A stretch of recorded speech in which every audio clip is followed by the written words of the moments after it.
se reconoce de actos discriminatorios, ¿no? Esto sobre la base de imponer patrones culturales que no corresponden, ¿no? Así como también no atacar, por ejemplo, estas situaciones de desigualdad que existen entre varones y mujeres. Entonces, este tipo penal de feminicidio lo que hace, en buena cuenta, es reconocer esos márgenes de discriminación que existen en la sociedad entre varones y mujeres, ¿no?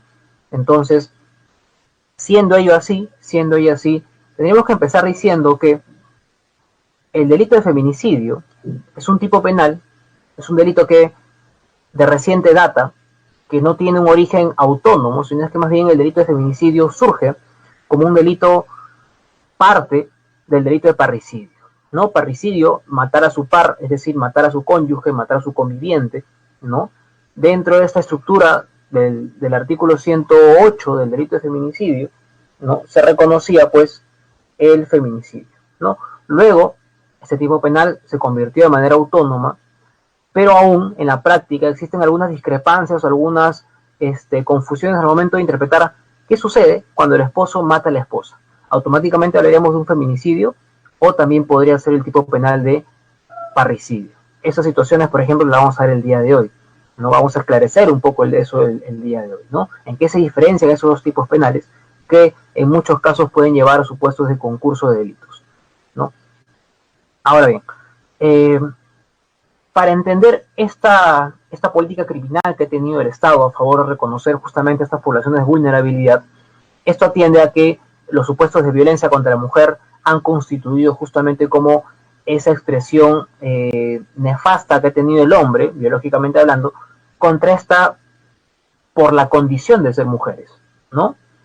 Y la génesis de esto es evidentemente, como les decía, un tópico de discriminación, una discriminación estructural, una discriminación atemporal, una discriminación que no surge de manera reciente, sino es que se ha ido manifestando en muchos aspectos de la sociedad, desde el voto, desde la educación, ¿no? Desde su participación en la política, en la ciudadanía, y entonces este reconocimiento justamente de situaciones de desfavorabilidad en contra de las mujeres reconoce en este movimiento feminista que uno de sus máximos exponentes es justamente este tipo penal de feminicidio, ¿no?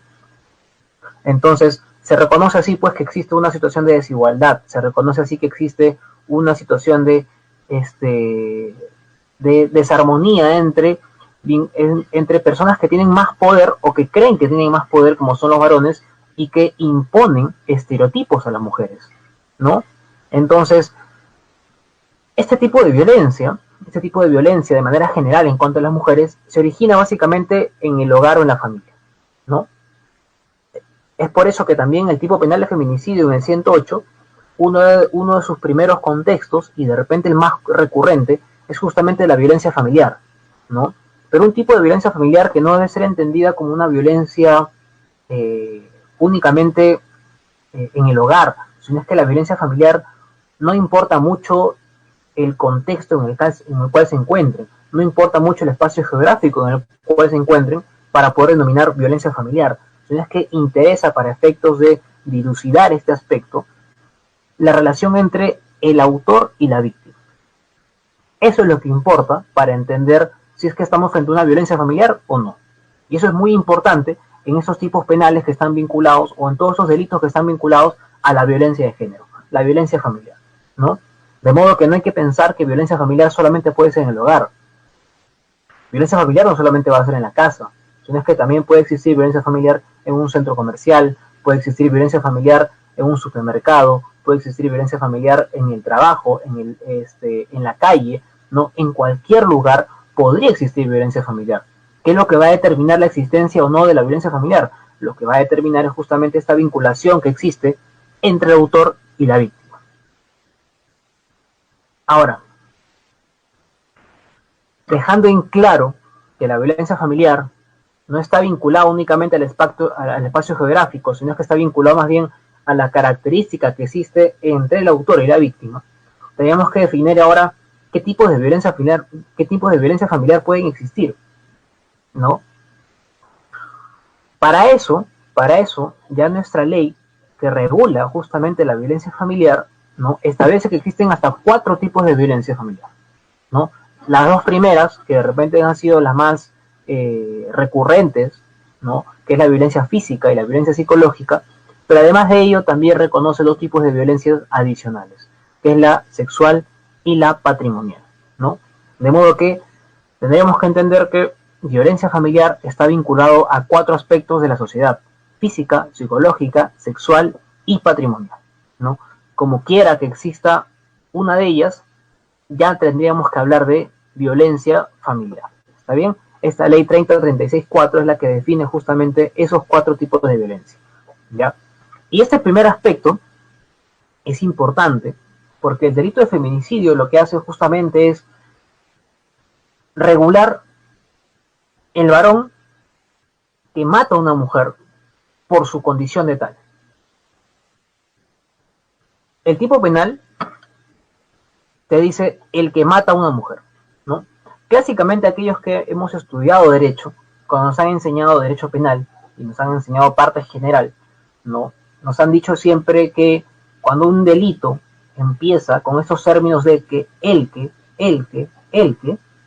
está referido a que el autor puede ser cualquier persona, ¿no? No hay una cualidad específica, no hay una situación cualificada por parte del autor, sino es que el autor puede ser cualquier sujeto, ¿no? El término el que tendría que ser entendido como un delito común. Luego el delito te dice mata a una mujer. El término matar es el verbo rector, ¿no? Es el comportamiento que tiene que realizar el autor, ¿no? Y la víctima es a una mujer, ¿no? Sin embargo, este delito ha sido objeto de interpretación por parte de la Corte Suprema y en el en el Acuerdo Plenario 1/2016 ha desarrollado y ha señalado lo siguiente la Corte Suprema. Ha dicho que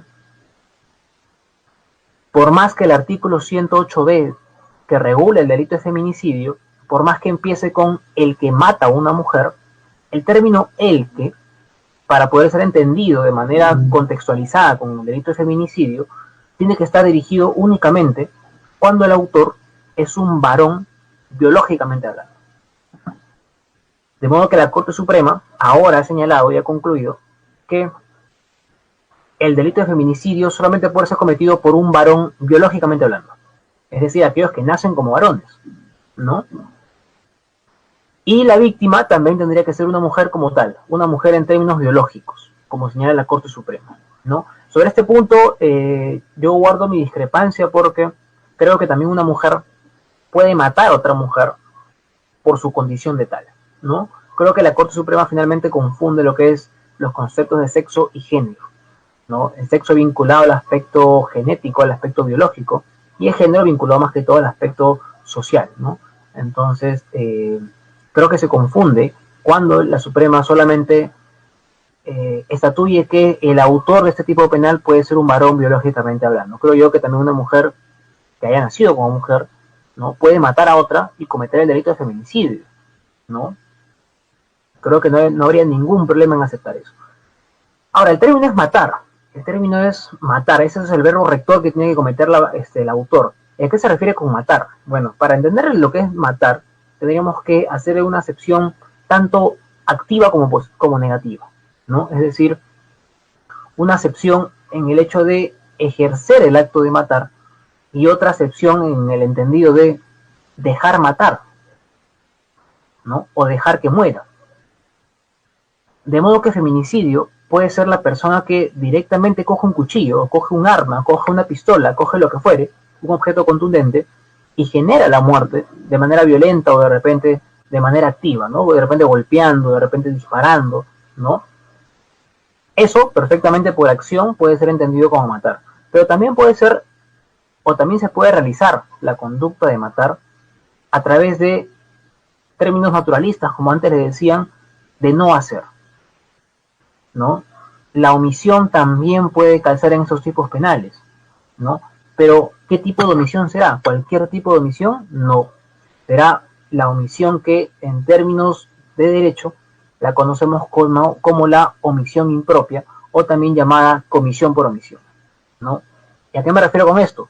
Me refiero a que el autor, para que cometa el tipo penal de feminicidio, bajo la modalidad de omisión, tiene que tener un deber de garante con la víctima, ¿no? Es decir, tiene que tener un deber jurídico establecido con la víctima, de manera que tiene que evitar la creación de riesgos no permitidos o poder salvar ese bien jurídico que ya está en riesgo y tiene la posibilidad de hacerlo, ¿no? Entonces, a eso se refiere. Por ejemplo, el esposo que le da sus medicinas a la esposa, ¿no?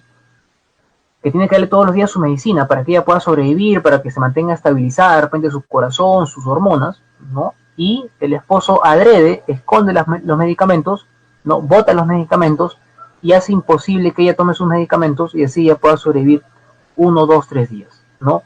Justamente la omisión de no haberle dado sus medicinas es lo que genera la muerte de ella. Eso, por ejemplo, es una conducta omisiva, ¿no? El no darle los medicamentos cuando él tenía esa obligación de darle, ¿no? Porque estaba bajo la custodia de ella, ¿no? Y de manera que se genera la muerte de la mujer, configura el delito de feminicidio también, ¿no? Esa es la violencia familiar, ¿no? Esa es la violencia familiar.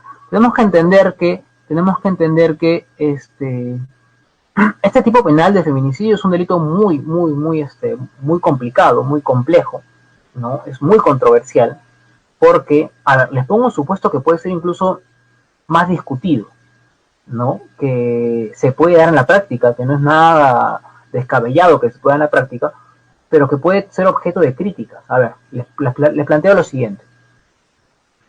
¿Qué pasaría si un esposo, ¿no? Dado que su esposa, imaginemos que cocina mal, ¿no? Y él le impone estos estereotipos a ella de que tiene que cocinar bien, de que ella es la que tiene que encargarse de la casa, de que ella es la que tiene que hacer los quehaceres, ¿no? Entonces, dado que él considera que ella cocina mal, le empieza a humillar todos los días. Cada vez que ella cocina algo, él le dice que es la peor comida que ha probado, es pésima, ¿no? Esa comida no puede comer ni una persona, ni un humano, son comidas para animales, y cosas así que ella, la mujer, hace que se sienta ofendida y se sienta humillada, ¿no? La acción del esposo es únicamente atacar ese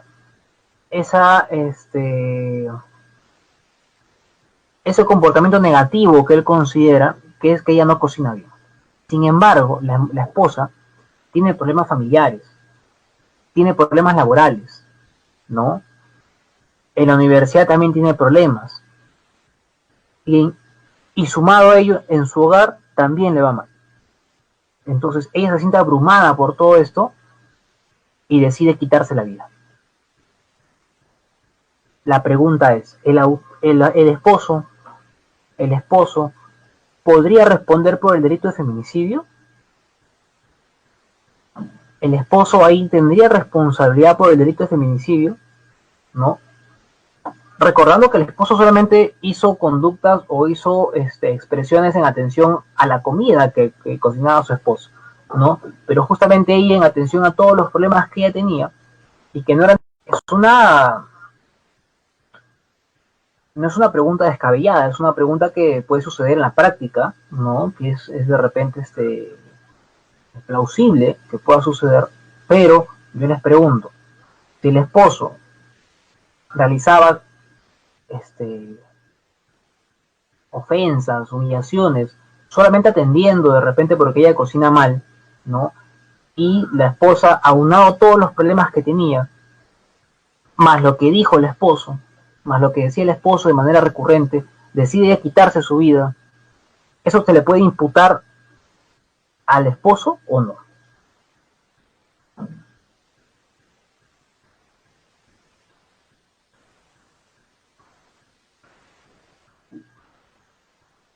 Es una respuesta un poco complicada, ¿cierto? Es una respuesta que importa, al menos desde el punto del derecho penal, desde el punto del derecho, ¿no? No solamente atender al resultado final, no solamente tenemos que ir a cuál es el resultado material que tenemos, ¿no? Es decir, no solamente vamos a corroborar que existe una muerte, sino que tenemos que corroborar, ¿no? Bajo los postulados de la imputación objetiva, que es que ese resultado final guarda una causalidad con la acción que ha desplegado el autor. Es decir,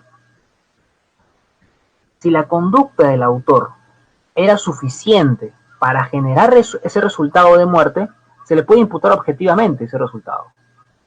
Sin embargo, hay violencia. Claro que hay violencia. Por supuesto que hay violencia. Violencia psicológica, por supuesto que sí. No, eso es innegable. Eso es innegable. Por ese aspecto, que guarde responsabilidad del autor, perfectamente coincidimos en eso. Pero luego, que ese tipo de violencia sea suficiente para que ella acabe con su vida, y eso se le puede imputar al autor, eso es otra cuestión. Por eso les decía que tendremos que regular justamente ese nexo de causalidad que exista entre el comportamiento del autor y ese resultado de muerte. De modo que no podríamos concluir automáticamente que sí se le puede imputar. Más bien, como yo les estoy planteando el caso, yo creo que no se le puede imputar. Pero sí podría responder por otro tipo de lesiones psicológicas que podría haber generado, ¿no?, a la esposa, ¿no?, y así ser sancionado también penalmente. ¿No? Pero no creo de modo alguno que se pueda configurar el delito de feminicidio. Pero sí lesiones, ¿no? Entonces, eso es muy importante porque, ¿no?, porque estas cosas suceden mucho en los casos de violencia, ¿no?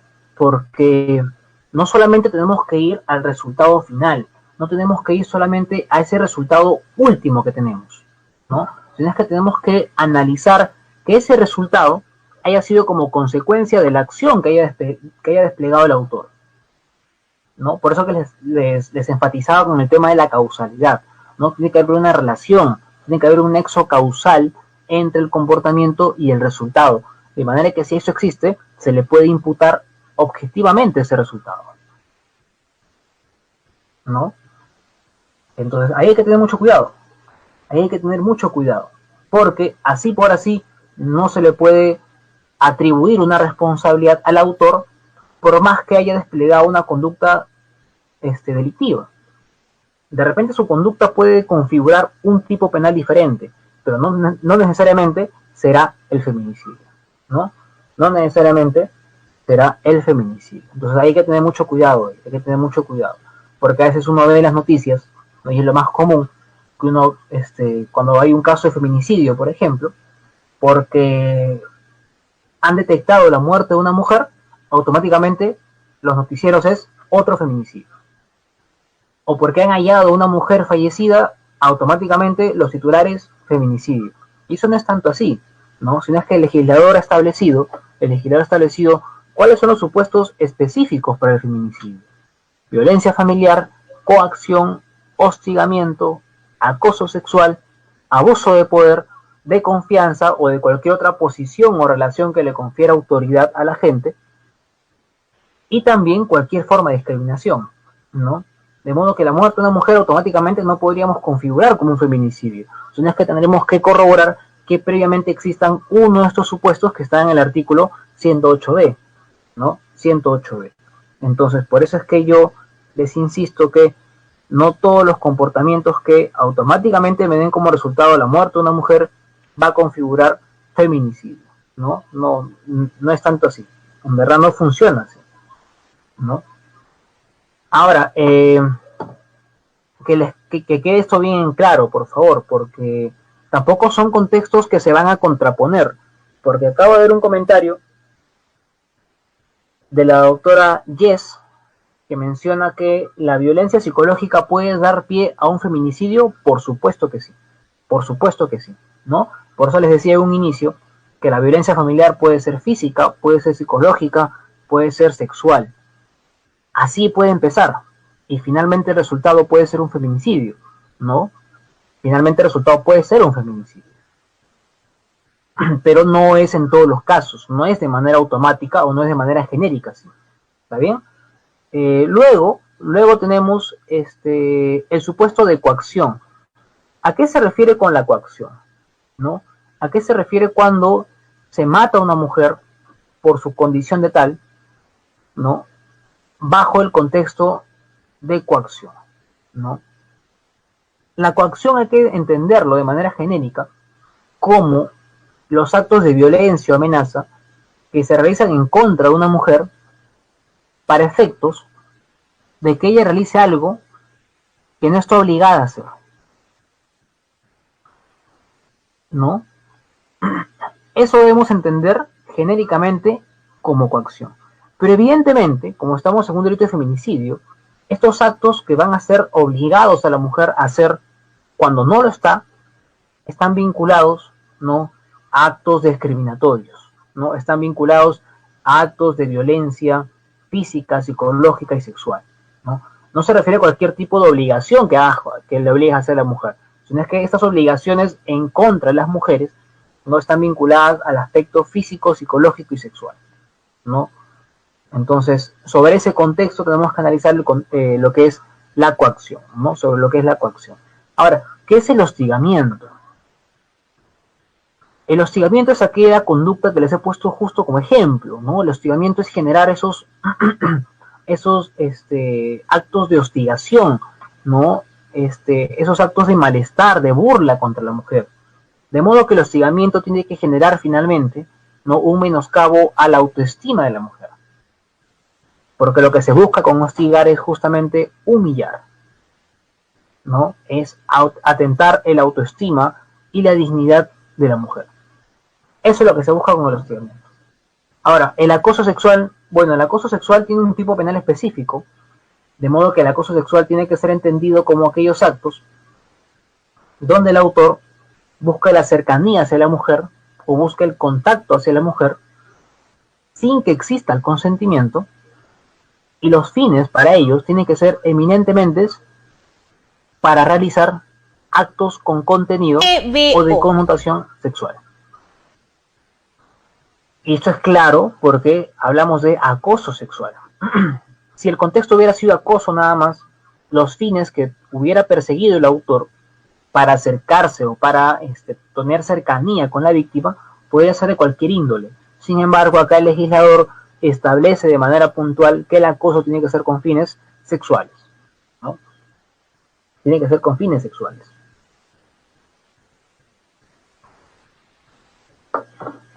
Luego tenemos también el contexto del abuso de poder, confianza o cualquier otra posición o relación que le confiera autoridad a la gente. Estos ejemplos son claros, son clásicos, ¿no? Donde el feminicidio se da como consecuencia justamente porque el autor, a partir de la posición en la que se encuentra, abusa de esa posición y genera ese resultado final de muerte. Básicamente porque la mujer se opone, ¿no? Se opone a ese contexto de abuso por parte del autor. Acá se podrían dar los ejemplos clásicos de los miembros de la policía, los miembros de las Fuerzas Armadas, ¿no?, agentes del Estado, que por esa posición y para darle algún tipo de favor a la mujer, ¿no?, ejercen violencia, ya sea física, sexual o psicológica, y la mujer se opone a ese tipo de violencia y acaban siendo asesinadas. Entonces, ahí también se configura el delito de feminicidio. Ahora, también va a haber feminicidio en el último supuesto, cuando está referido a cualquier forma de discriminación contra la mujer, ¿no? Y este contexto que establece el legislador lo hace justamente para tratar de cubrir aquellos vacíos que no se pudieron haber comprendido en los incisos anteriores, ¿no? Como quiera que veas el feminicidio, siempre es un supuesto de discriminación. Siempre es un supuesto de discriminación. Discriminación del varón hacia la mujer. Entonces, para cubrir, para tapar aquellos vacíos que se podrían presentar por no haber regulado en el inciso primero, en el segundo o el tercero, el legislador lo que hace es establecer un cuarto inciso, de manera que trate de cubrir aquellos vacíos de impunidad que se podrían generar bajo el contexto de desigualdad o de discriminación del varón hacia la mujer. Por eso es que acá se establece cualquier forma de discriminación contra la mujer, independientemente de que exista o haya existido una relación conyugal o de convivencia con el agente, ¿no? Con el agente. Entonces, que quede claro eso, ¿cierto? Que quede claro eso, que los contextos en los cuales se pueden dar un feminicidio son violencia familiar, que puede ser violencia física, que es la más clásica, violencia psicológica, que también es clásica, la violencia también sexual, que también se puede establecer, y también la ley 3036-4 reconoce lo que es la violencia patrimonial, ¿no? Ese tipo de violencia donde, por ejemplo, el autor es posesivo con los bienes de la mujer, o de repente el autor está obligado a pasar una pensión de alimentos y a propósito, adrede, no lo hace. Y la intención justamente de no pasar estos alimentos es generar un tipo de perjuicio en contra de la mujer y el sujeto obligado, pues, ¿no? El sujeto beneficiario, perdón, de la obligación, que es el menor de edad siempre. Entonces, en esos contextos se puede dar la violencia familiar, física, sexual, psicológica, y patrimonial, ¿no? Y patrimonial. La coacción también es un supuesto del feminicidio, como ya les decía, que es generar violencia o amenaza en contra de una mujer para obligarla a hacer algo que la ley no le manda a hacer, ¿no? También el hostigamiento, que es justamente esas conductas de generar o de crear ese sentimiento de humillación, ¿no? De deteriorar la autoestima de la mujer, ¿no? Finalmente es un acto de fastidio, ¿no? Contra la dignidad de la mujer. El acoso sexual, ya les había explicado que es justamente el autor que busca la cercanía, el contacto, ¿no? Sin el consentimiento por parte de la víctima para realizar actos con contenido sexual, ¿no? El abuso de poder, de confianza o cualquier otra posición está claramente entendida en aquellos casos de abuso por parte de los agentes del Estado, por ejemplo, los policías, ¿no? Los miembros de las Fuerzas Armadas, ¿no? Agentes públicos. También podría ser dentro del hogar, ¿no? La persona que tiene a cargo a otra, ¿no? Y justamente esa posición, como le confiere autoridad o poder, abusa de esa posición. También podría ser, y son los ejemplos más clásicos, que es en las empresas o en el trabajo, ¿no? El gerente, de repente, el jefe, el juez, ¿no? El fiscal, ¿no? Con la asistente, con la secretaria. Son los ejemplos más clásicos donde, abusando de la posición o el poder en el cual se encuentran, ¿no? Condicionan de repente la estabilidad laboral de la víctima, ¿no? El jefe le puede decir, si no sales conmigo y no tenemos relaciones sexuales, se va a poner en juego tu contrato, ¿no? Y él, abusando justamente que tiene la facultad de poder influenciar o poder establecer la permanencia de ella en el trabajo, es que le solicita o le pone ese contexto. Imaginemos que ella acepta, pero al momento de que se está ejerciendo la violencia, ella opone resistencia, y justamente el autor, ante esta resistencia, acaba con la vida de ella. Ahí, por ejemplo, también es un contexto de feminicidio por abuso de poder, ¿no? Por abuso de poder. Y finalmente la cuarta, que es cualquier forma de discriminación, ¿no? Cualquier forma de discriminación, que es básicamente ese supuesto para tapar aquellos vacíos que se pueden generar y que no están regulados en la norma de manera expresa.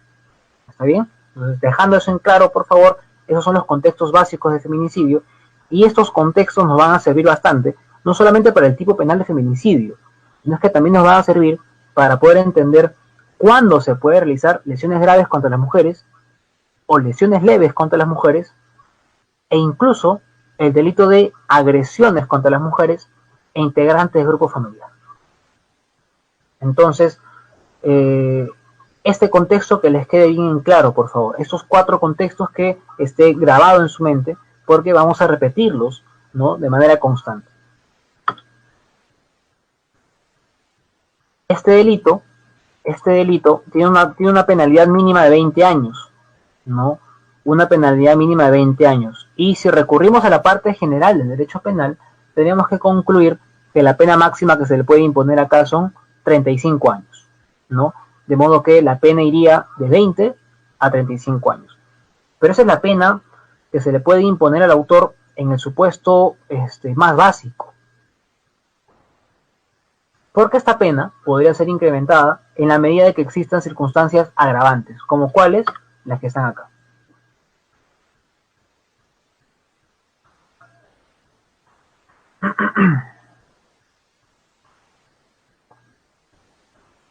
Acá, por ejemplo, la pena va a aumentar en 10 años, y miren, la pena de privación de libertad será no menor de 30 años, cuando concurra cualquiera de las siguientes circunstancias agravantes. Como verán, aumenta en 10 años, pero no te dicen cuánto va a ser el máximo. Pero si de todas maneras recurrimos a la parte general del derecho penal, tendríamos que concluir que la pena va a ser de 30 a 35 años, ¿no? La pena máxima que se puede establecer en el Código Penal son 35 años, salvo que el legislador establezca de manera puntual que se puede imponer la pena de cadena perpetua, ¿cierto? La pena de cadena perpetua. Entonces, ¿en qué contextos van a ser agravados? Primero, cuando la víctima era menor de edad o adulta mayor. Esto es facilísimo, ¿no? Sabemos que menor de edad está dirigido a los menores de 18 años y adulta mayor está dirigida a las personas que son mayores de 65 años. Sin embargo, esto no basta ahí, no basta con eso. No basta con corroborar que la víctima era menor de edad o era adulta mayor, sino es que para que se configure el agravante, es que el autor tiene que haber conocido esa circunstancia, tiene que haber sabido previamente que la víctima era menor de edad o era adulta mayor. Y justamente sobre la base de ese conocimiento, ¿no?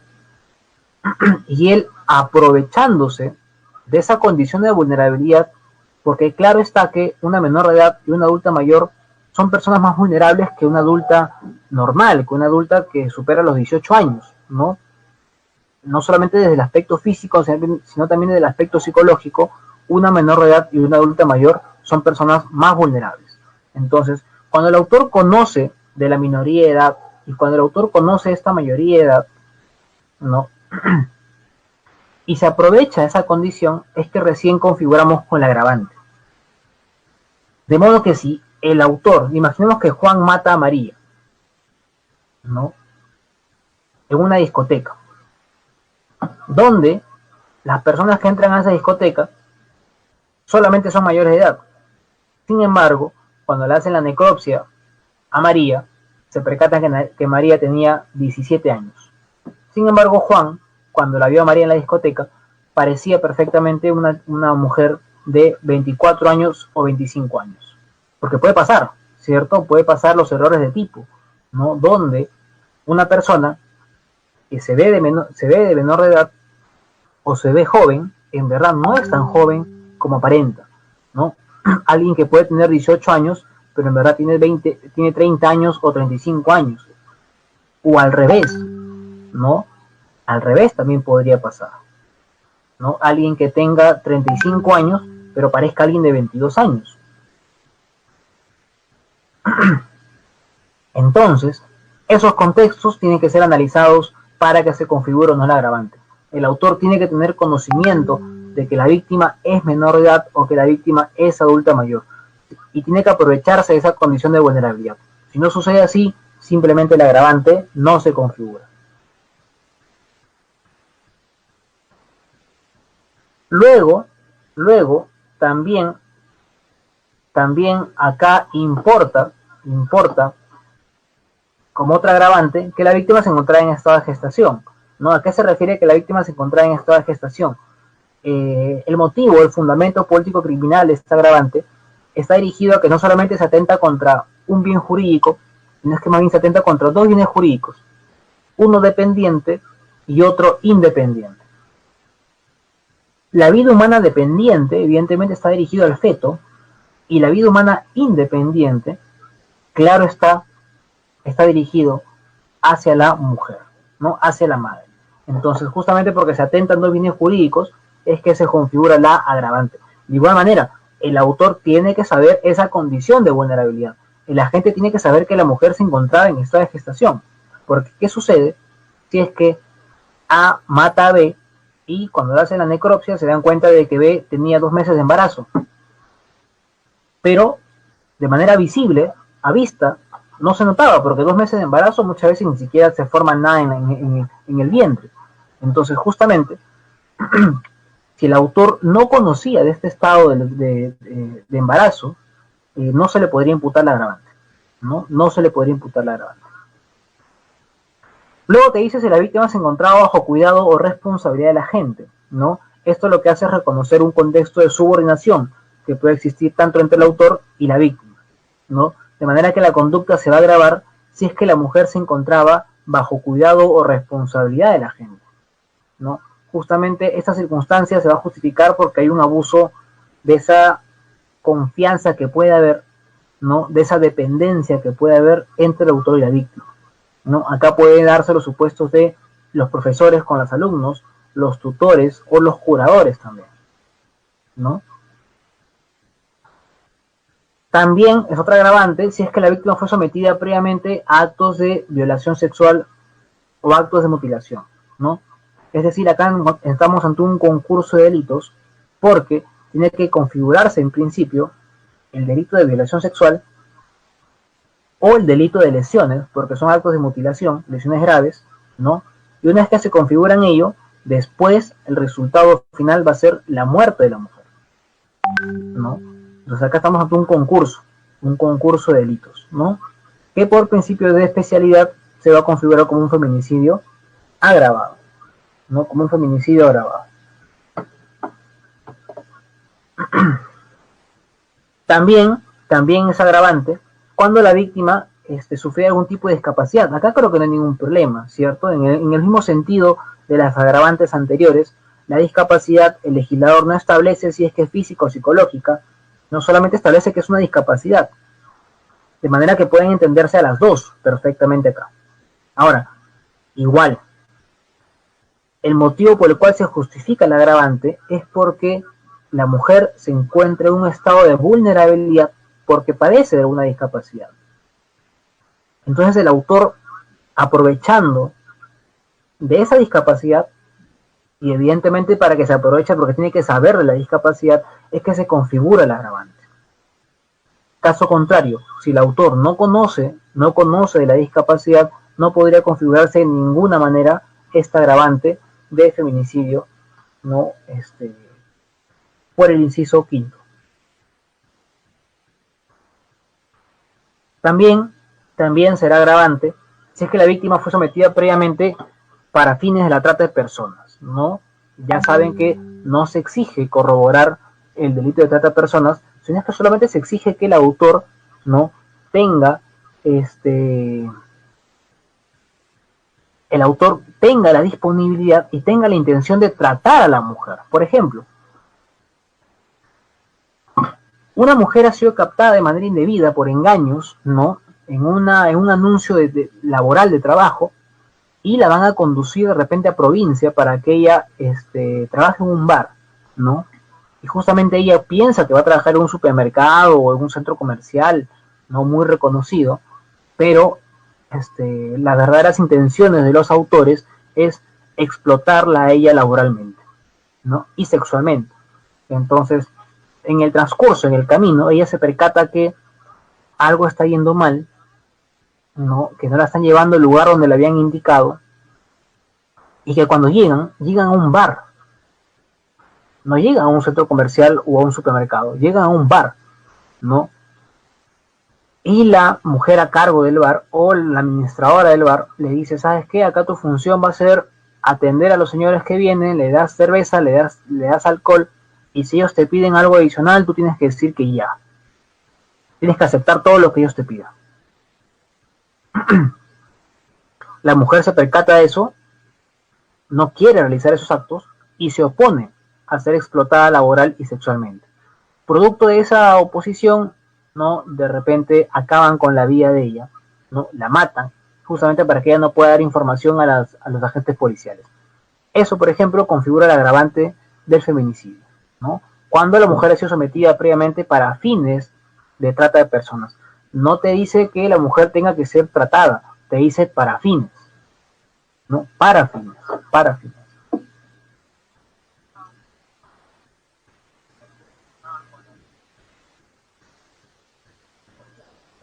A ver, ¿qué sucede cuando la persona que abusa sexualmente es un menor de edad y la persona abusada es mayor de edad pero tiene discapacidad?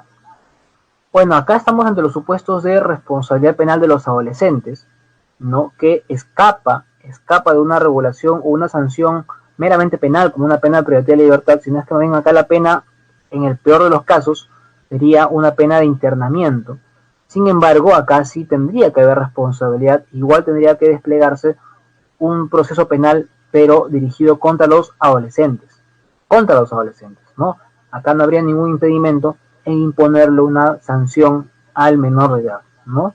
Así como sucede en los casos de violación sexual, también sucede para los casos de homicidio y otros más, ¿no? Cuando el autor es un menor de edad, igual recae responsabilidad, no en el mismo grado de un mayor de edad, pero sí tiene responsabilidad, ¿no? Sobre este punto es muy importante, porque seguramente aquellas personas que están viendo y que son psicólogos, ¿no? O que tienen más conocimientos en esta ciencia de la mente, no me dejarán mentir cuando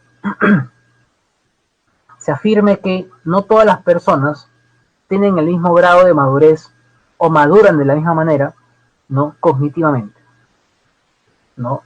Nuestro legislador ha establecido que los mayores de edad, es decir, de 18 años hacia adelante, recién tienen responsabilidad penal.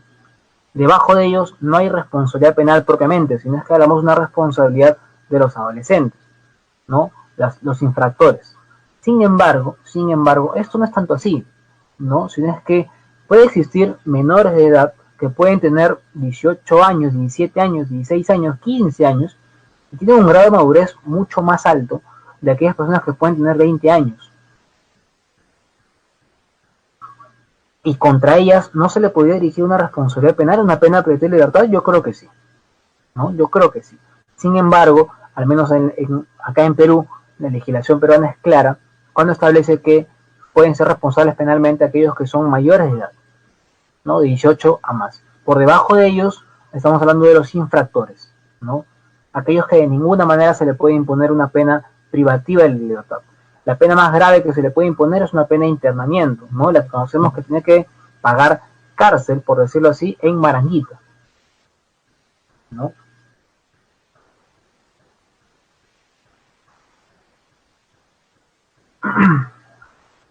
Acá hay una pregunta muy interesante, ¿no? Acá hay una pregunta muy interesante que dice lo siguiente. Entonces, los asesinatos de mujeres que ocurren día a día, sin ser feminicidios, ¿pueden considerarse crímenes de violencia de género o solo homicidio? A ver, para aclarar ese punto, ¿no? Para aclarar ese punto. Porque en nuestra legislación existen varios tipos penales dirigidos a tutelar el bien jurídico vida. Primero está el homicidio simple, ¿no? Que es la forma más rudimentaria de cometer un homicidio. El homicidio simple. Luego del homicidio simple hay otras figuras que pueden ser homicidios agravados u homicidios atenuados.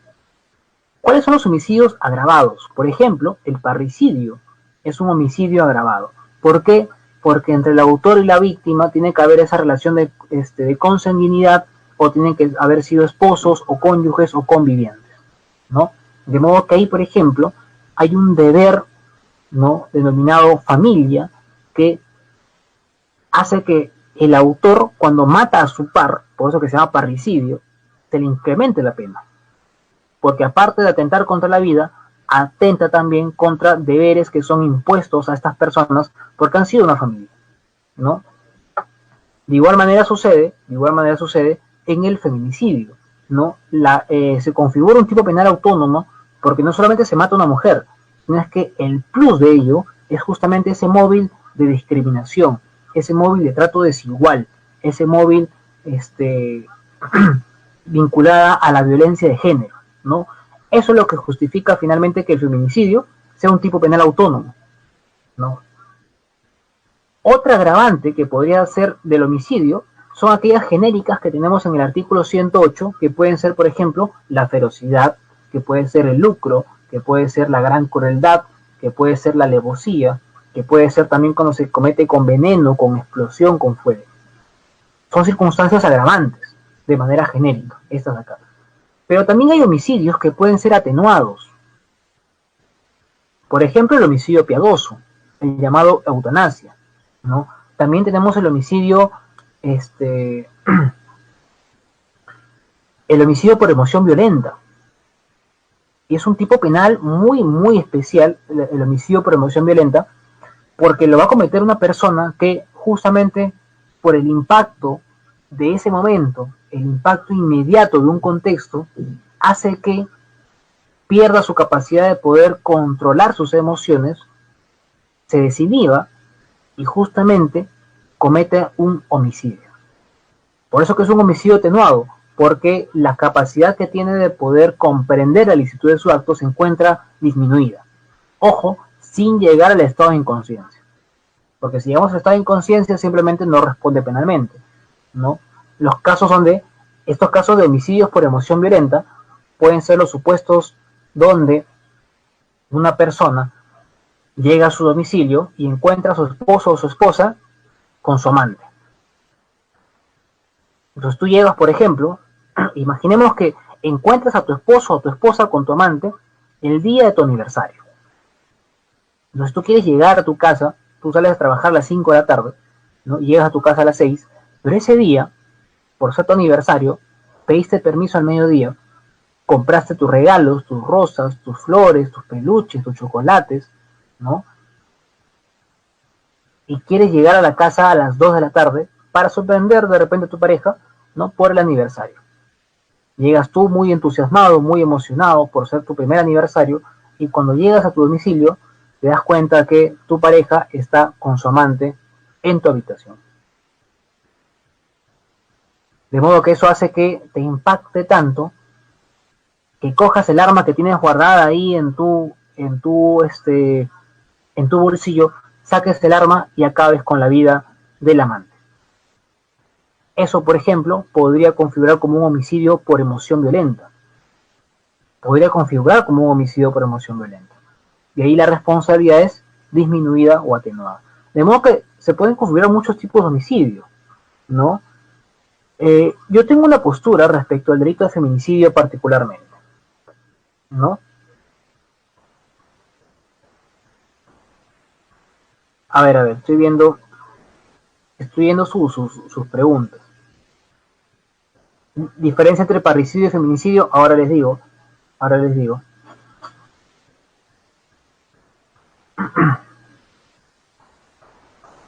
Eh, ya, ahora muy bien, los asesinatos contra las mujeres.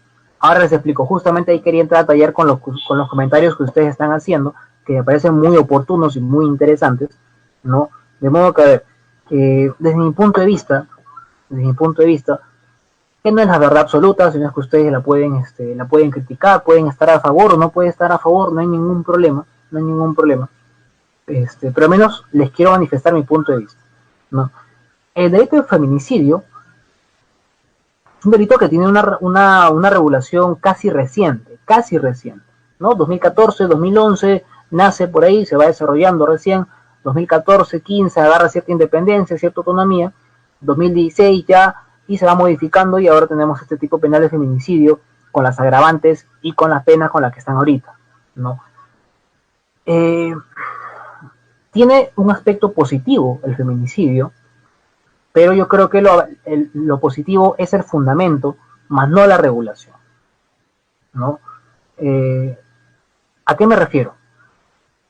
Yo creo que sería inadecuado, sería incorrecto no atender y no comprender de que ha existido violencia contra las mujeres de manera estructural a lo largo del tiempo.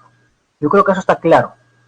Yo creo que nadie me podría discutir que las mujeres han sufrido un trato desigual en oportunidades, en ejercicio de derechos a lo largo de la historia, ¿no? Eso está históricamente comprobado, ¿no? Esos tratos desiguales yo creo que están perfectamente comprobados y eso no se puede discutir. Eso justifica y fundamenta la lucha en alcanzar esa igualdad de derechos entre los varones y las mujeres. Perfecto, perfecto. Eso me parece adecuado y oportuno. Y así lo están reconociendo en muchas legislaciones a nivel comparado. Pero, pero, yo creo que eso tiene que ser utilizado para reconocer no un tipo penal de feminicidio. Yo creo que la esencia está bien, tratar de reconocer la igualdad de derechos entre los varones y las mujeres, tratar de atender a estos tratos desiguales que han sufrido las mujeres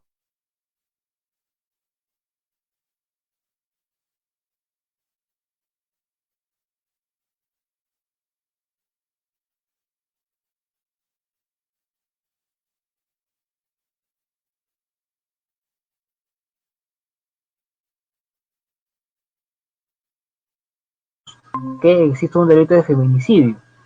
Creo yo que si lo que se quiere evitar es justamente atender a frenar estos homicidios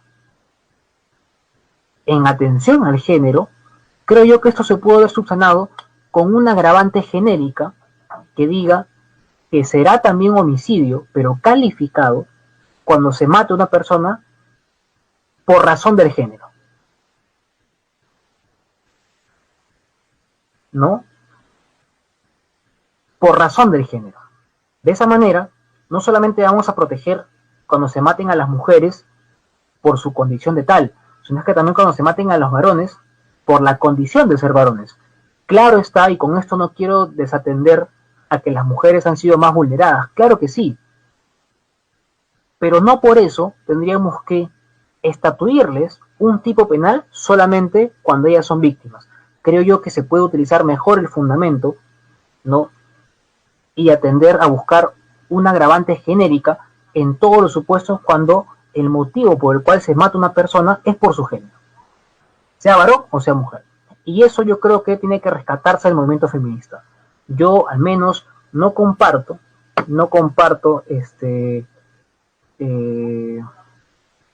que exista un delito específico de feminicidio, ¿no? Porque ahí surgirían otros tipos penales como masculinicidio, ¿no? Y otras cosas más. Yo creo que el factor común es el género.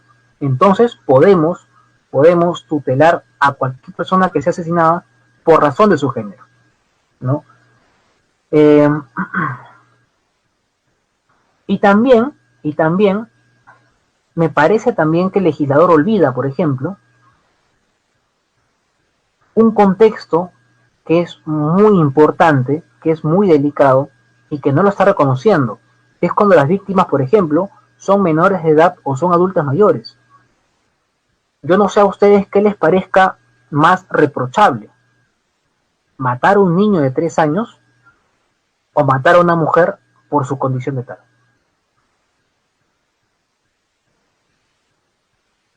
Yo creo que ambos, o sea, ambos son muy reprochables, ambos son eh, son hechos muy desagradables, pero creo que también se puede proteger ese aspecto con una agravante genérica, ¿no? Con una agravante genérica, porque también es muy reprochable estos tipos de comportamientos o estos tipos de conductas, ¿no? Cuando se mata a un niño, por ejemplo, o cuando se mata a un adulto mayor. Ustedes han visto, por ejemplo, las noticias de hace poco, acá en Perú, de donde unos padres, me parece que un padrastro, le estaba golpeando a un niño de 3 años de manera descomunal y el niño tenía todos los ojos hinchados. Ese tipo de violencia, por ejemplo, ¿tiene que ser agravada? Por supuesto que tiene que ser agravada, ¿no? Entonces, esos contextos genéricos, sin atender específicamente si es varón o si es mujer, esos contextos genéricos tienen que reconocerse así, genéricamente, de modo que se protege sin importar el sexo, se protege a la condición. Yo creo que eso es lo que también se puede hacer con el fundamento del feminicidio, ¿no? Proteger de manera genérica a todas aquellas personas en razón de su género, y no únicamente hacia las mujeres. Claro está que la razón de todo esto es la violencia contra las mujeres, claro está, pero se puede, creo yo, contemplar contextos mejores si es que regulamos a todos de manera general, ¿no? Al menos, creo yo, al menos es mi punto de vista, ¿no? Es mi punto de vista, y si a ustedes les parece adecuado, pues perfecto, pero si no, no hay ningún problema, no hay ningún problema. Con esto no quiero imponerles una posición o una doctrina, sino es que se reconoce acá sin ningún problema, sin ningún fastidio, ¿no? Que tengamos posturas diferentes o ideologías diferentes, no hay ningún problema. Todo con respeto, no hay ningún problema, ¿no? No hay ningún problema. Por ejemplo, antes que exista el feminicidio, ¿cómo creen ustedes que se regulaban o cómo creen ustedes que se protegían aquellas mujeres que eran asesinadas por su condición de tal? ¿Cómo creen que se protegía antes a aquellas mujeres que eran asesinadas por su condición de tal? ¿No se les protegía? Porque también he escuchado que hay algunos autores que mencionan que gracias al delito de feminicidio recién se está protegiendo a las mujeres. Pero eso no es así, ¿no? Antes, eh, antes que exista el feminicidio, existía el delito de homicidio calificado bajo el agravante de la ferocidad. ¿A qué se refiere la ferocidad? La ferocidad es matar a una mujer o matar a cualquier persona, ¿no? Por un motivo injustificado y por desprecio de la vida humana. Es decir, matar a alguien por un motivo insignificante. El hecho de matar a una mujer por su condición de tal, ¿no es un hecho insignificante e injustificado? Por supuesto que sí. Entonces, ya antes de que exista el delito de feminicidio agravado, aquellos comportamientos que ahora calzan como feminicidio, calzaban antes como asesinatos por la agravante de la ferocidad. ¿No? Entonces,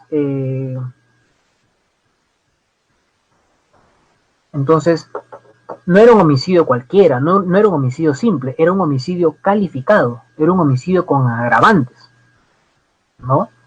Entonces, son situaciones que ahora con el tiempo han ido cambiando, pero ya yo le dejo a ustedes para que ustedes puedan manifestarse a favor o en contra de la regulación, no hay ningún problema, no hay ningún problema. No todo lo que hace también el legislador está bien o está mal. Pero bueno, sigamos.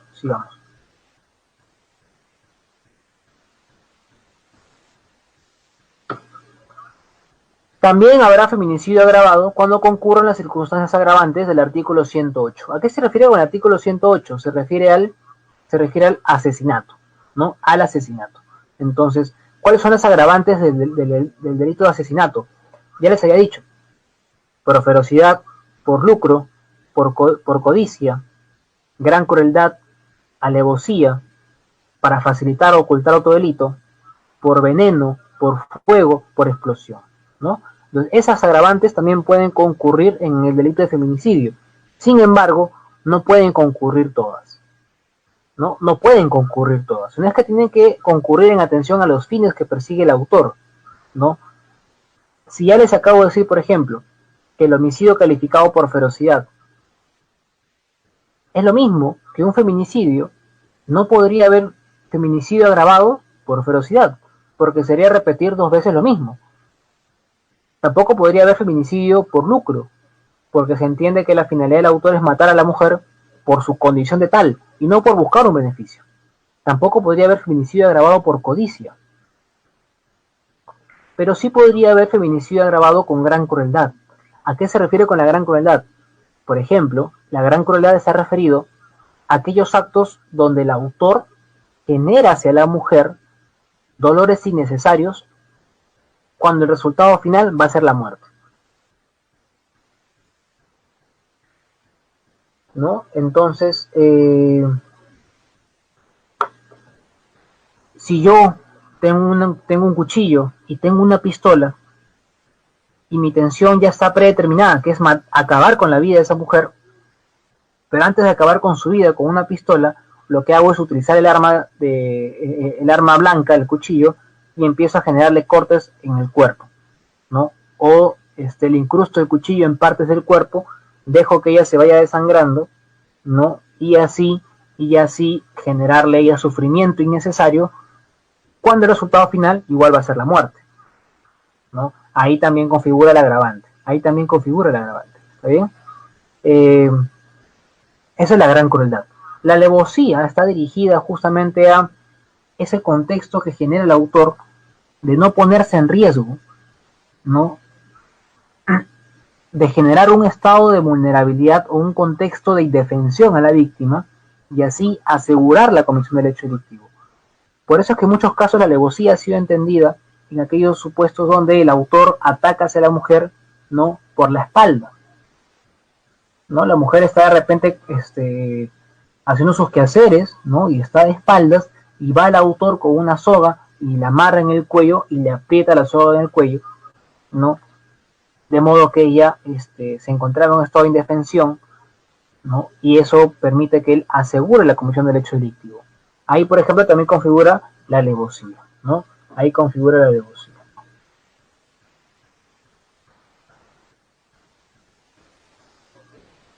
También, también, estoy viendo sus comentarios, parece una pregunta por ahí que podríamos resolver o podríamos absolver.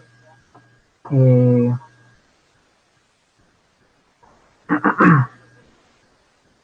pero veo que sus comentarios son más que todo opiniones, ¿cierto? Son opiniones, ¿no? Eh, También será agravado el feminicidio, ¿no? Cuando se comete en presencia de los hijos o las hijas, niños, niñas, o adolescentes, ¿no? Eso está clarísimo, creo que acá no hay mucha complicación, donde el autor comete este tipo penal, ¿no? A sabiendas de que hay un menor de edad que está presenciando el hecho delictivo, ¿no? Acá no hay ningún problema.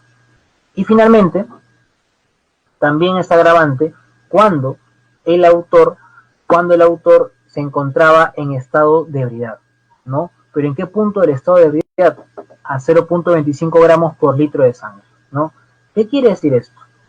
Quiere decir que el autor se coloca adrede en estado de ebriedad para cometer su hecho delictivo. Porque sería diferente cuando el autor, estando ebrio, se le ocurre cometer el hecho delictivo.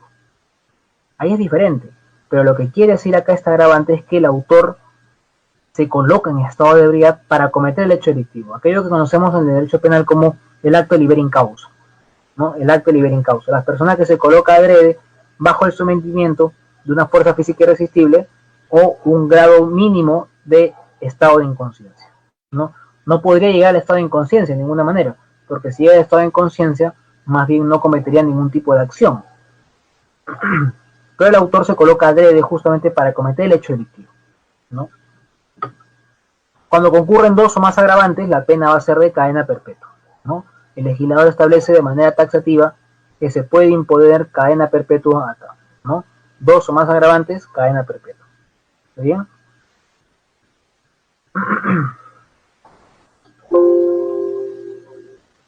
También se le puede inhabilitar al autor en la medida de que tenga, por ejemplo, menores de edad con la víctima. Si tuviera menores de edad, se le puede imponer la pena de inhabilitación como la incapacidad para ejercer la patria potestad, así como también la prohibición de que el autor se pueda aproximar con la víctima, familiares u otras personas que determine el juez, ¿no? Otro tipo penal es acá muy importante que veamos, es el delito de lesiones graves, ¿no? Porque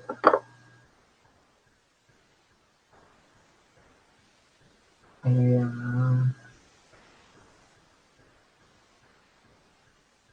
estoy viendo acá sus preguntas.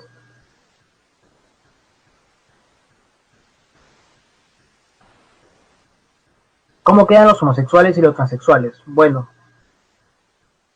el legislador, como les estaba diciendo, en el delito de feminicidio, lo que hace es regular solamente como autor al varón en términos biológicos y a la mujer en términos biológicos.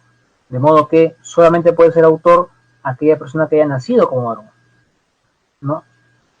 Y será víctima también aquella mujer que haya nacido como mujer, ¿no? Esto evidentemente tiene sus críticas, porque como ya les decía en un inicio, ya les he dicho en un comienzo, lo que hace acá el legislador es confundir, o bueno, lo que hacen acá los jueces supremos es confundir el sexo con el género, porque el sexo sí está vinculado al aspecto biológico, mientras que el género está vinculado más al término social, cómo se representa la persona en la sociedad, ¿no? Entonces creo yo que acá hay una confusión más bien, y lo que hace el legislador es solamente encerrar como autores a los varones biológicamente hablando, ¿no? Entonces, al menos la Corte Suprema en el Acuerdo Plenario 1/2016 así lo ha establecido, ¿no? Si no comparten estos requisitos de ser varón biológicamente y la mujer biológicamente, no estaríamos ante un feminicidio, pero sí podríamos estar ante un delito de homicidio calificado, ¿no? Podríamos estar ante un homicidio calificado por ferocidad y no habría ningún problema con aplicarle el delito de asesinato. No quedaría como un homicidio simple, sino es que sería un homicidio calificado más bien, ¿no? Como verán, igual habría agravante, ¿no? Igual habría agravante.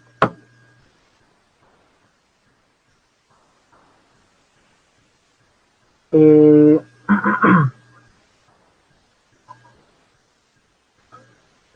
sí, esas son sus preguntas, básicamente lo que ustedes estaban dirigiendo. Otro tipo penal, como les decía, es el delito de lesiones graves, ¿no? Para ir avanzando un poco más con esto.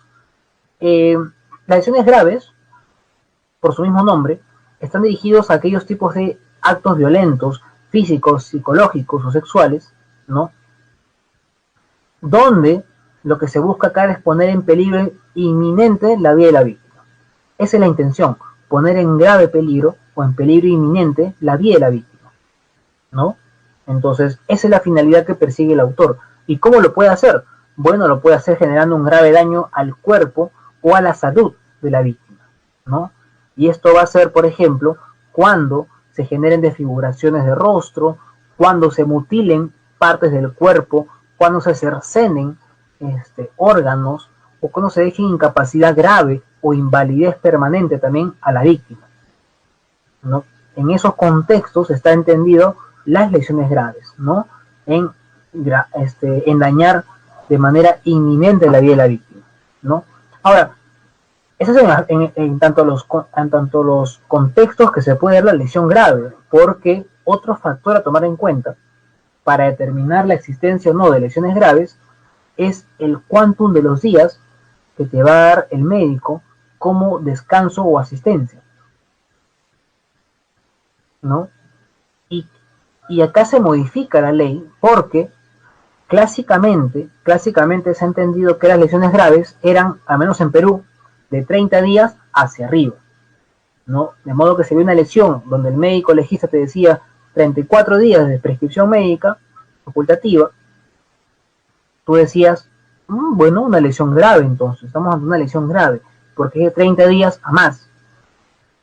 Sin embargo, lo que hace el legislador en atención justamente a la política criminal, ¿no? De violencia contra las mujeres, de atacar justamente estos actos violentos contra las mujeres e integrantes del grupo familiar, lo que hace el legislador es bajarle los días y ya no van a ser 30, ahora van a ser 20 o más, ¿no? Ahora van a ser 20 o más. Esto es muy importante porque acá ha habido una modificación en el Código Penal, ¿no? En el 121 lo que se establece ahora es que lesión grave no solamente va a ser cuando se ponga en peligro inminente la vida de la víctima, sino es que también cuando se generan lesiones que requieran 20 o más días de asistencia o descanso médico según prescripción facultativa, ¿no? Eso es de manera general las lesiones graves. Pero hay un tipo penal específico que se llama lesiones graves contra las mujeres e integrantes del grupo familiar, ¿no? Entonces acá lo que hace el legislador solamente es entender que hay un tipo penal autónomo cuando las víctimas sean justamente las personas que están protegidas por la ley 3036-4, ¿no? Si ustedes revisan el artículo 7 de esta ley, ahí te establece quiénes son los sujetos de protección por esta ley, ¿no? Los convivientes, los cónyuges, los ascendientes, descendientes, cuarto grado de consanguinidad, segundo de afinidad, aquellos que hayan tenido también una relación, ya sea de convivencia, de esposos, ¿no? También se extiende a todas las personas que hayan vivido en el hogar. Sin embargo, se excluye a aquellas personas que estén en el mismo hogar, pero que medien, por ejemplo, relaciones contractuales. De modo que la nana no podría entrar como sujeto de protección por esta ley de violencia familiar, ¿no? Entonces, esta ley, la 3036-4, en el artículo 7, establece quiénes son los sujetos de protección, ¿no? Y a todos ellos es que está referido el tipo penal de lesiones graves contra las mujeres e integrantes del grupo familiar. Ojo, no solamente es contra las mujeres, no solamente las lesiones graves se protege contra las mujeres, sino que también se protege a los integrantes del grupo familiar.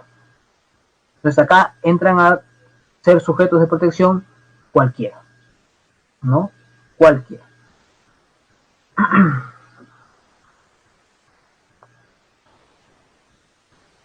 A ver, veo unas preguntas de ustedes que mencionan, por ejemplo,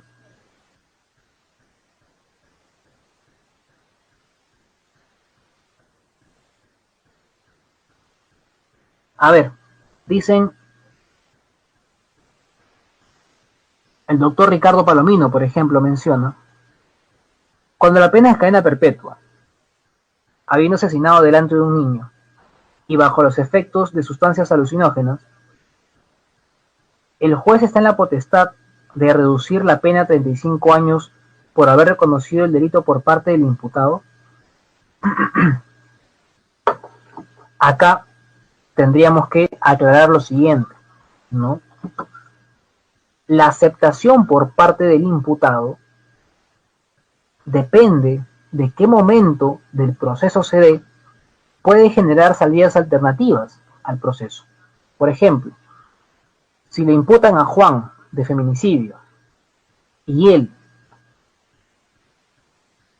en la etapa de investigación preparatoria, quiere aceptar la responsabilidad, podríamos entrar en un proceso penal especial denominado terminación anticipada, ¿no? La terminación anticipada. Y si ustedes revisan el Código Procesal Penal en el artículo 468 del Código Procesal Penal y siguientes, te dice que la terminación anticipada no va a dar beneficios cuando estemos, por ejemplo, en el delito de feminicidio. No, es decir, cuando hay un caso de feminicidio y el autor acepta la responsabilidad, podría ir a la terminación anticipada, pero no se le va a dar el beneficio, ¿no? Y no es el único tipo penal. Hay otros tipos penales que también se encuentran excluidos ahí. Por ejemplo, aquellos que están referidos, ¿no?, a la explotación sexual.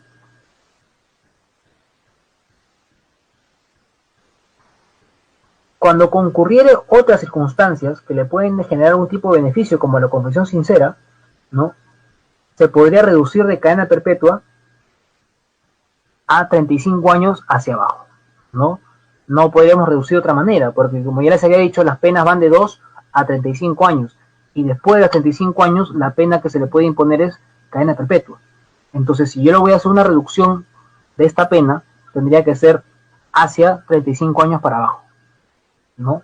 Hacia 35 años para abajo. ¿Cuál es la diferencia entre el homicidio calificado y el homicidio simple? Bueno, eso ya les he dicho más o menos en la exposición, porque el homicidio simple es la forma más básica de matar a alguien, ¿no? No hay una modalidad específica, puede ser cualquiera, no hay un móvil, ¿no? Más bien, el homicidio simple ha sido entendido como un homicidio residual, de modo que si no existen las circunstancias que van a agravar las penas o van a atenuar las penas, el tipo penal que debe subsumirse es el homicidio simple. El homicidio calificado, en el 108, tiene contextos específicos, como ya les había dicho: ferocidad, codicia, lucro, placer, gran crueldad, alevosía, para facilitar o ocultar otro delito, por veneno, por fuego, por explosión, ¿no? Son contextos específicos y cualificados. Si se presenta una de las circunstancias, evidentemente hablaremos de un homicidio calificado, y si no, seguramente va a ser un homicidio simple. Y ya les explicaba qué es cada una de las agravantes, más o menos, ¿no? Por ferocidad ya les he dicho que es cuando se genera la muerte de una persona, de manera general, por un motivo insignificante o injustificado, ¿no? Y por desprecio de la vida humana. Eso es la ferocidad. La alevosía ya les he dicho que es justamente cuando el autor lo que busca es generar este resultado de muerte, generando un estado de indefensión, ¿no?, de la víctima, ¿no? Y así él no ponga en peligro su integridad y la comisión del hecho delictivo, ¿no? Luego también tenemos, por ejemplo, la gran crueldad, que es generar dolores innecesarios a la víctima, ¿no?, cuando el resultado final va a ser uno de muerte, ¿no? Y así, ¿no? Otras circunstancias agravantes que ya son más claras, ¿no? Por fuego, por explosión, por veneno, creo que se entiende a qué se refiere. Para facilitar o ocultar delito, creo que también se entiende. Por placer, por codicia, también creo que se entiende. y que ya están establecidos ahí en el artículo 108 que ya les había mencionado, ¿no? Ya les había mencionado.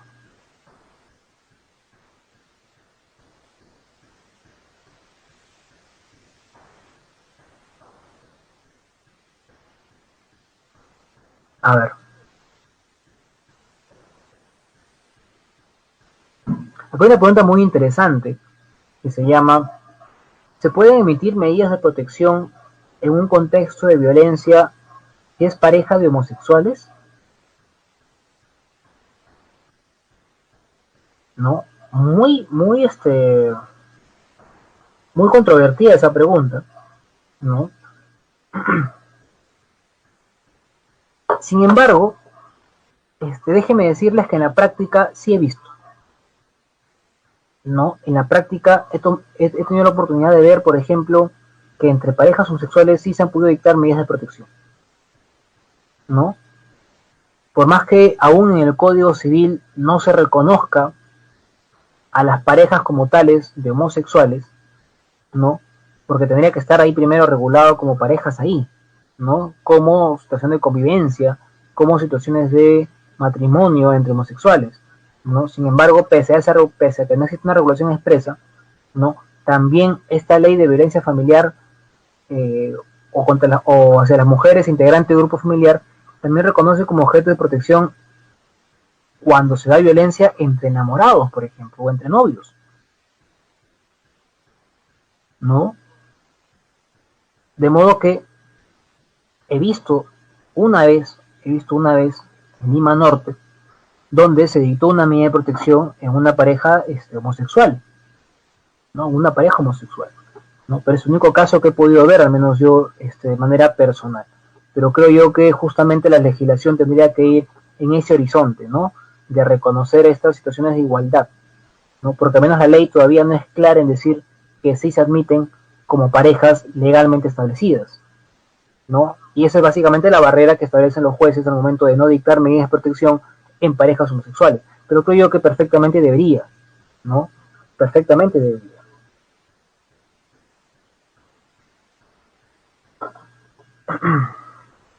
Sigamos, porque el tiempo nos gana, ¿no?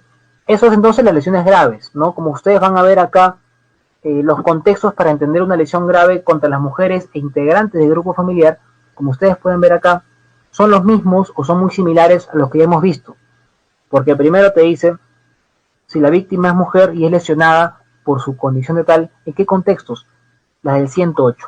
¿Y cuál es el 108? El delito de feminicidio. ¿Y cuáles son los contextos de feminicidio? Violencia familiar, coacción, hostigamiento, acoso sexual, abuso de poder, cualquier forma de discriminación y bueno, ya están esos cuatro, ¿no? Ya están esos cuatro. Entonces, en esos contextos, ¿no? Se protege también a las mujeres cuando se violenta contra su salud o integridad física, así como también a los integrantes del grupo familiar, ¿no? Acá, por ejemplo, también se dice cuando la víctima se encuentra en estado de gestación. Creo que ya se entiende a qué se refiere con estado de gestación. También cuando la víctima es padrastro, madrastra, ascendiente, descendiente por consanguinidad, por adopción, por afinidad. Miren, pariente colateral también, ¿no? Hasta el cuarto grado de consanguinidad o adopción, o segundo grado de afinidad. También aquellas personas que habitan en el mismo hogar, siempre y cuando no existen estas relaciones contractuales o laborales entre ellas, ¿no? Por eso que les decía que se descartaba a las nanas, por ejemplo, ¿no? Y lo demás ya lo hemos visto también, ¿no? Cuando la víctima mantiene cualquier tipo de relación de dependencia, eso ya lo hemos visto, ¿no? Cuando se hubiera utilizado cualquier tipo de arma, objeto contundente o instrumento que ponga en riesgo la vida de la víctima. Acá no hay mucho que explicar, ¿no? Te dice cualquier tipo de arma, puede ser arma de fuego, puede ser arma blanca, no hay ningún problema. Objeto contundente, ¿no? Cuando se hubiera realizado con ensañamiento o alevosía. El ensañamiento tenemos que entenderlo como la gran crueldad, es decir, cómo generar dolores innecesarios a la víctima para finalmente generar este resultado de lesión grave, ¿no? Y la alevosía también ya les he explicado que es la forma de generar un estado de indefensión donde el autor no se ponga en riesgo y busca asegurar la comisión del hecho delictivo, ¿no?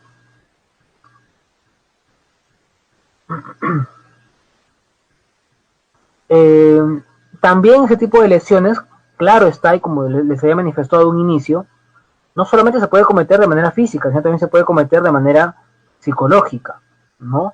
Y acá justamente en el inciso 7 te menciona, cuando la afectación psicológica se hace referencia a partir de que los niños, niñas,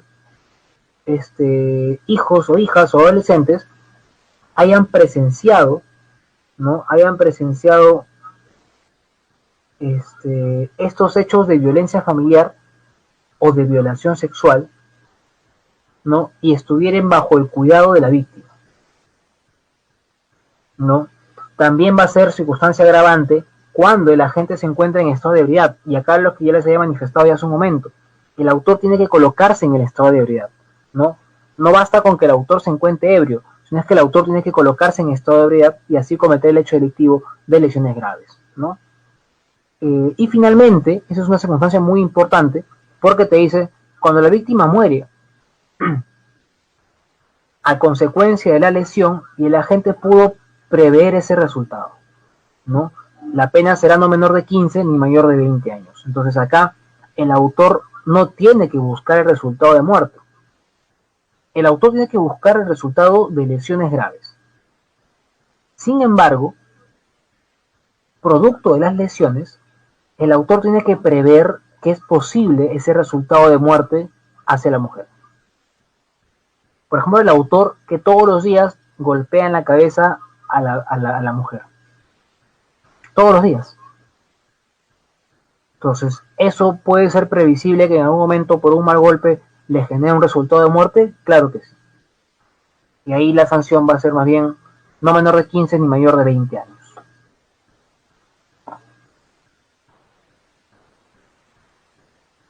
También tenemos cuando las lesiones no son tan graves, sino es que más bien son las llamadas lesiones menos graves o lesiones leves, donde acá no se pone en peligro para nada la vida de la víctima, sino es que más bien acá el factor determinante va a ser justamente los días de prescripción o asistencia médica, ¿no? Acá la mujer o integrante del grupo familiar tiene que tener entre 10 a 19 días de asistencia o descanso médico, ¿no? Entre 10 a 19. Recordemos que la lesión grave era de 20 a más, ¿cierto? La lesión leve de 10 a 19, ¿no? Por lo demás, los contextos son iguales a los que hemos establecido, ¿no? Miren, la víctima es mujer, es lesionada por su condición de tal en los contextos del artículo 108b, ¿no?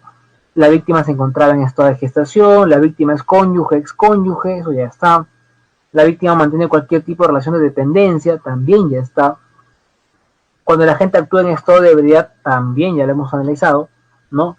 Y finalmente,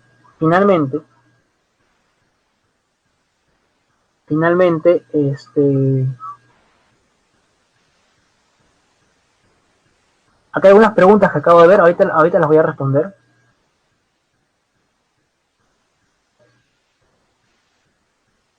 Ahorita las respondo. Estoy leyendo justamente sus interrogantes. ¿Ya? Y finalmente tenemos el delito de agresiones contra las mujeres e integrantes del grupo familiar. Este tipo penal es nuevo porque antes que existan las agresiones como delito, existían las faltas, ¿no? Y las faltas en el Código Penal no merecían una pena privativa de la libertad, sino es que la sanción era únicamente 10 multas, ¿no? Servicio comunitario, entre otro tipo de penas, ¿no? Pero no existía una pena privativa de libertad. Es más, la tramitación de las faltas es a través del juzgado de paz letrado, ni siquiera se tramita en un juzgado penal, ni en una fiscalía penal, ¿no? Sino es que interviene ahí el juzgado de paz letrado. Entonces, ¿qué sucede ahora? Si hay violencia física, psicológica, sexual o patrimonial, desde un día hasta 9 días, ya es delito. Eso ya es delito. Antes era una falta, ahora ya es delito. Será delito siempre y cuando sea en contra de una mujer por su condición de tal o los integrantes del grupo familiar. Pero si se da una lesión entre dos amigos, ¿no? Porque están en un bar y se generan 2 a 3 días de descanso médico cada uno de ellos, Eso no es agresiones, porque no está dirigido contra una mujer o contra integrante del grupo familiar. Pero si sí estuvieran dirigidos hacia sus sujetos, por más que sea un día de descanso médico, ya es delito. Y justamente estos tipos penales son aquellos que tienen más carga laboral, son aquellos que se generan más controversias en los juzgados, ¿no? O en las fiscalías.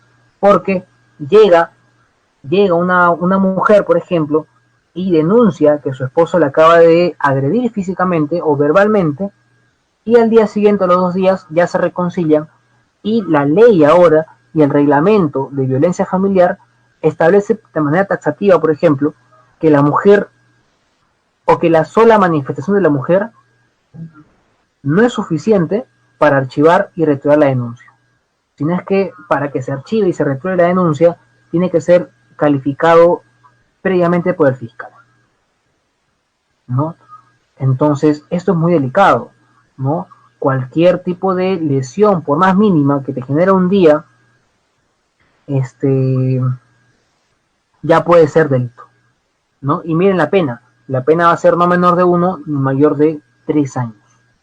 Entonces, es muy delicada esta regulación porque creo yo que creo que es muy exagerada esta regulación.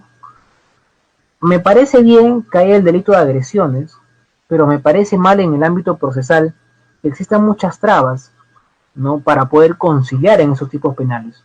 Porque, por ejemplo, tampoco se puede aplicar el principio de oportunidad en estos casos.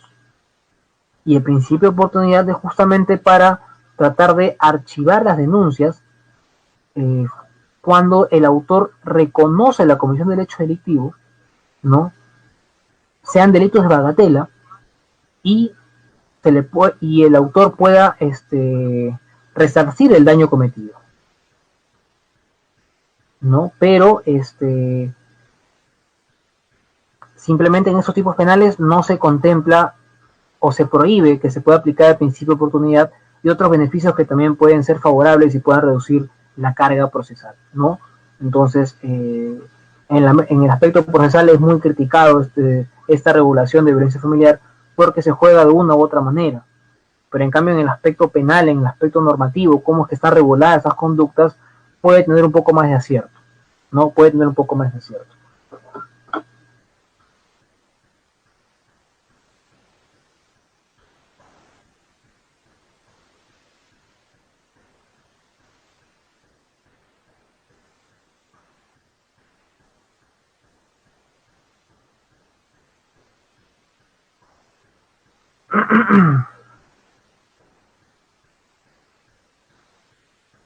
Estoy viendo sus preguntas y,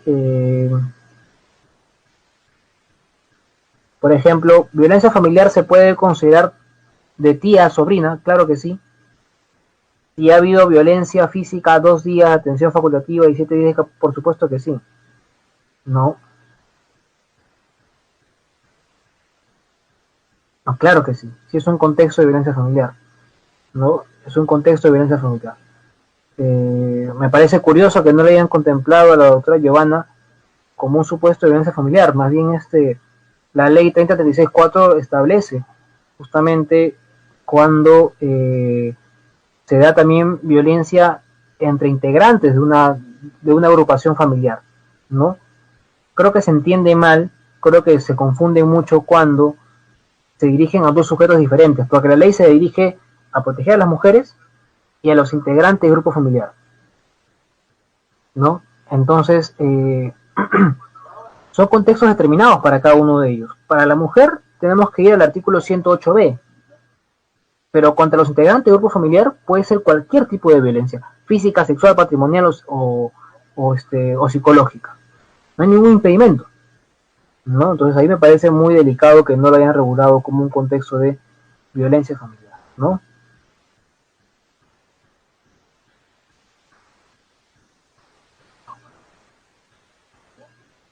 Claro, en la medida de que supuestamente no exista violencia familiar, lo residual sería que sea una falta nada más y vaya un juzgado de paz letrado. Sin embargo, creo yo que sí es un contexto de violencia familiar eso de ahí. No, eso está en la ley 3036-4.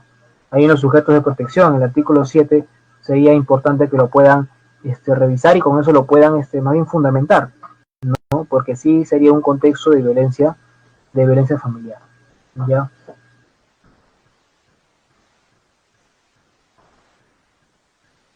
En el 108B, en el 108B solamente es feminicidio, ¿no? Donde tiene que ser el autor varón y la víctima mujer, ¿no?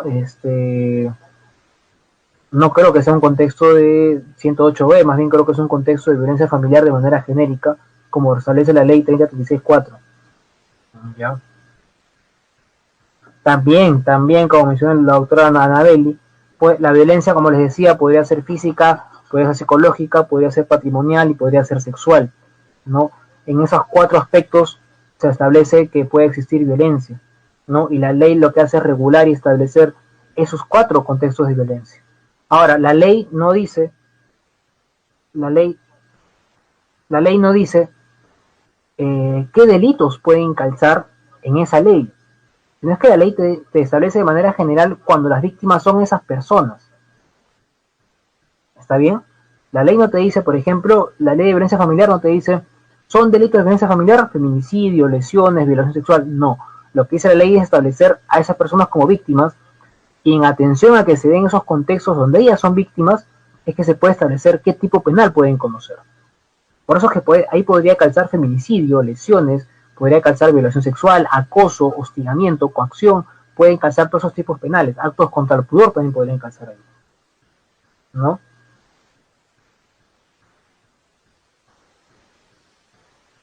Ya, doctores, entonces,